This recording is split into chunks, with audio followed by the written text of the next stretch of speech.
সম্মানিত দেশবাসী, আমি cancer specialist doctor SM. Sarwar. আপনারা জানেন যে সারা ওয়ার্ল্ডের ডাক্তারদের বক্তব্য ক্যান্সার হলে আনসার নেই। ক্যান্সার হলে আমরা সাময়িকভাবে চিকিৎসা দিয়ে থাকি, একসময় ক্যান্সারে মৃত্যু হয়, এটি মেনে নিতে হয়।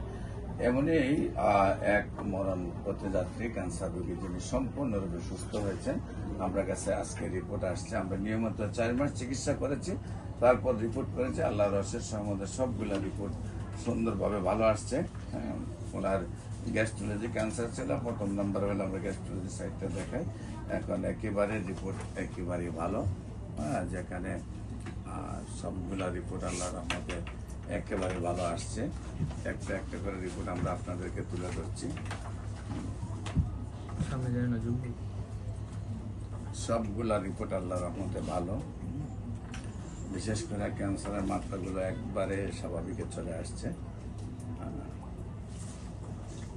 এবং কিডনি পয়েন্ট একদম 1 পয়েন্টে এবং সিবিসি রিপোর্ট করে যথাযথভাবে সবগুলো আছে আল্লাহ রসের সহমতে। যেখানে ওনার 4 মাস ওষুধ খাওয়ার পর রিপোর্ট সম্পূর্ণ ভালো আসছে। আমরা ওনার সাথে আপনাকে পরিচয় করে দিচ্ছি। আপনার নাম কি? সুফিয়া বেগম। আপনার স্বামীর নাম? নওয়াব আলী। উনি আপনার কি হয়? বড় ছেলে। আপনার ছেলে মেয়ে কয়জন? 8 জন। এর মধ্যে উনি হইলেন বড়। আর চিকিৎসা আপনি কোথায় কোথায় করেছেন আপনার আম্মু? চিকিৎসা আমি ওই আমাদের নর্থ ইস্টে ওই ক্যান্সার বিভাগে করাইছি। নর্থ ইস্টে কতদিন চিকিৎসা করাইছি? এখানে টোটালি 2 মাস আমি ওই কেমোথেরাপি দিছি, রেডিওথেরাপি দিছি। কেমোথেরাপি রেডিওথেরাপি 2 মাসে আপনার কত খরচ গেছিল? টাকা অনেক টাকা গেছে, প্রায় 13-14 লাখ টাকা গেছে। প্রায় 14 লাখ টাকার মতো 2 মাসে তাদের তুলে খরচ হয়ে গেছে। এরপরে আপনার আম্মুর কি অবস্থা ছিল? এরপরে আমার আম্মুকে 6 মাস আমি ফলো আপ করছি, কিন্তু বাদে আমি রিপোর্ট করাইছি। ওনার একটু অসুস্থ থাকতো, আবার এই রিপোর্ট করানোর পর দেখা যায় আবার চলে আসছে। তখন আপনার সন্তান পেলাম।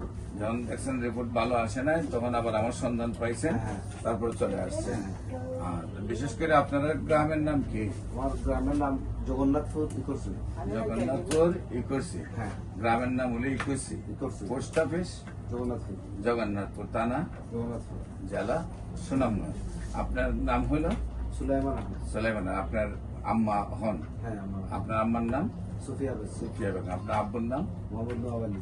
নওয়াব আলী। তো আল্লাহ রসুলের সম্বন্ধে এখন তো রিপোর্ট সম্পূর্ণ ভালো আসছে। হ্যাঁ, এখন রিপোর্ট ভালো আসছে, ওনাকে একটু ভালো দেখাচ্ছে। উনিও ভালো আছেন। দেশবাসীর কাছে আমাদের আবেদন, যে যেখান থেকে দেখছেন দোয়া করবেন, আল্লাহ যেন ওনাকে স্থায়ীভাবে সুন্দরভাবে সুস্থ রাখেন, আজীবন যেন উনি ক্যান্সার মুক্ত থাকতে পারেন। বিশেষ করে ওনাদের এলাকার সিলাউরা জামে মসজিদের সভাপতি বুরহান সাহেব, তার ওয়াইফের ক্যান্সার ছিল, আমি চিকিৎসা করেছি, সুস্থ হয়েছে। এবং ওনাদের এলাকার হইল সিলাউরার মুরব্বী মনিমিয়া চাচা, তার ওয়াইফের ক্যান্সার ছিল, আমি চিকিৎসা করেছি, সুস্থ হয়েছে।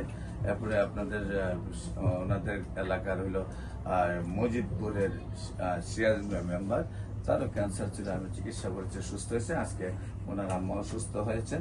আপনারা এই সমস্যায় পড়লেই মানুষের প্রতি মাসে কয়েক লক্ষ টাকা চলে যায়, পাশাপাশি বছরে কোটি টাকা নষ্ট করে রোগীও মারা যায়, সম্পদও নষ্ট হয়ে যায়। তাই আমরা বলবো, আমরা আল্লাহর রসুলের সহমতে ক্যান্সার যেহেতু 100 জনের মধ্যে 100 জনে সুন্দরভাবে সুস্থ হচ্ছে, আপনারা গণস্বাস্থ্য হোমিওতে পরামর্শের জন্য আসবেন। আমি রোগী দেখি 14 পুরানা পল্টন দারুসালাম বাইতুল ভিউ লিফটের 11, জাতীয় মসজিদ বাইতুল মুকাররমের উত্তর গেট মেইন গেট আল্লাহ লেখা বরাবর বাইতুল ভিউ লিফটে 11, শনি রবি সোম সকাল 10টা থেকে বিকাল 5টা। এবং হবিগঞ্জের রুগী দেখি আপনার হবিগঞ্জ বাস স্ট্যান্ড, আপনার গণস্বাস্থ্য হোমিও সকাল 10টা থেকে বিকাল 5টা। আপনাদের সবাইকে আমাদের অফিসে আমন্ত্রণ জানিয়ে শেষ করছি। সবাইকে ধন্যবাদ। আসসালামু আলাইকুম ওয়া রাহমাতুল্লাহ।